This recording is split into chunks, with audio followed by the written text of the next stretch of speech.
Kakinada rural మండలం వలసపాకాల గ్రామంలో కొత్తగా ఇల్లు కొనుక్కున్న వ్యక్తికి గ్రామ పంచాయతీ కార్యదర్శి అహ్మద్ ఉన్నీసా బీబీ ఇంటి పన్ను తగ్గింపు విషయమై ఇంటి యజమాని బంధువు సూరంపూడి కిషోర్ దగ్గర 10,500 రూపాయలు లంచం తీసుకుంటూ వీడియోకి దొరికింది. దీనిపై కిషోర్ కాకినాడ కలెక్టర్కు ఆధారాలతో ఫిర్యాదు చేశారు. జగనన్న ప్రభుత్వంలో అవినీతికి తావు లేకుండా నేరుగా లబ్ధిదారులకు చేరుతుంటే అవినీతి పంచాయతీ కార్యదర్శుల కారణంగా ప్రభుత్వ పథకాలు నీరుగారుతున్నాయని బాధితుడు ఆవేదన వ్యక్తం చేశాడు. బహిరంగంగా లంచం తీసుకుంటుంటే ప్రభుత్వ పథకాల విషయంలో ఎన్ని లక్షలు చేతులు మారాయోనని అన్నారాయన. కలెక్టర్ వీడియో పరిశీలించి గ్రామ పంచాయతీ కార్యదర్శి అహ్మద్ ఉన్నీసా బీబీపై దీనికి రేటు నిర్ణయించిన పంచాయతీ ఉద్యోగిపై చర్యలు తీసుకోవాలని కోరారు. పొద్దున్న అయిపోయింది, మళ్ళీ వస్తే 1000 రూపాయలు తగ్గిందండి. ఇంకా అంతకన్నా ఏం తక్కువ చెప్పండి. అలాగేదండి, ఒక్క నిమిషం. ఆయన అనేది ఏంటంటే ఎవ్రీ ఇయర్ 35% పెరుగుతుంది కదా, కాదండి 5% అండి. లేదండి, మీకు 1000 తగ్గింది కదా, వాళ్ళకి ఫిజికల్ గా తెలియదు. మరి ఇప్పుడు మీరు చెప్పాలి కదా, మీరు వేరే ఇక్కడ ఉంది 1000 తగ్గించారని చెప్పారా? మరి 1000 తగ్గింది కదా, ఇంకెంతకన్నా ఏం తగ్గదండి. ఫార్మాలిటీ తగ్గిస్తారండి. ఏం చెప్పారు మీకు?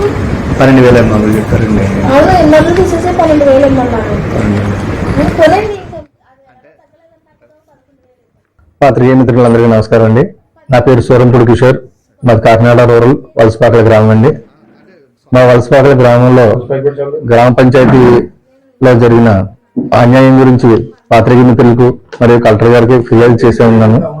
పంచాయతీ సెక్రటరీ గారు అహ్మద్ ఉన్నీసా బీబీ గారు మేము కొత్తగా కొనుక్కున్న ఇల్లు ఇంటి పన్ను వేయమని అడగగా వారు 12,800 రూపాయలు మమ్మల్ని డిమాండ్ చేశారు.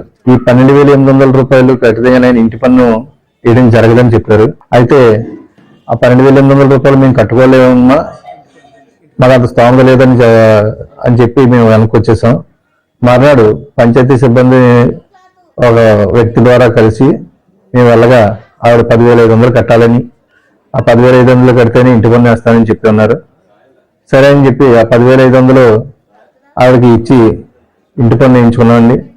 కానీ ఇది ఖచ్చితంగా మనం ప్రభుత్వం దృష్టికి తీసుకెళ్ళాలి, ఖచ్చితంగా వాడికి శిక్ష పడి తీరాలని చెప్పి నేను మా స్నేహితులను ఒక కలగా ఆయన నాకు సలహా ఇచ్చిన ప్రకారం మేడం గారికి నేను ఇష్టం లేకపోయినా డబ్బులు ఇచ్చి పని చేయించుకున్నాను. కానీ అది ఖచ్చితంగా నేరం అని తెలిసి దాన్ని వీడియో ఫుటేజ్ తీసి నేను కలెక్టర్ గారికి ఇవ్వడం జరిగిందండి. కలెక్టర్ గారు దీని మీద ఖచ్చితంగా యాక్షన్ తీసుకుంటాను, వారికి తగిన శిక్ష విధిస్తానని చెప్పి నాకు నిన్న చెప్పారు.